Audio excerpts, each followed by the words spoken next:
دكتور موفق، شنو مشاريعكم؟ بماذا تعدون الناخب العراقي؟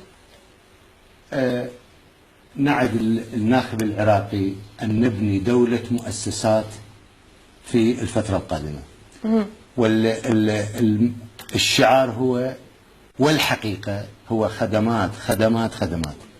نعطي المواطن كهرباء، ماء صالح الشرب، مدارس، مستوصفات،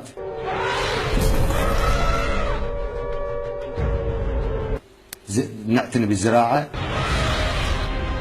نعتني بالصناعة،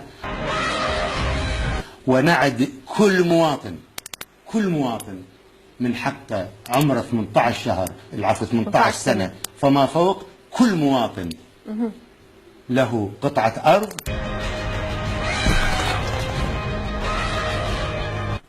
وله راتب من الدولة. طيب. حتى لو يكون راتب للعاطلين، حتى لو ما أما هو موظف بالدولة يأخذ راتب من الدولة، وإذا مو موظف بالدولة يأخذ راتب العاطلين.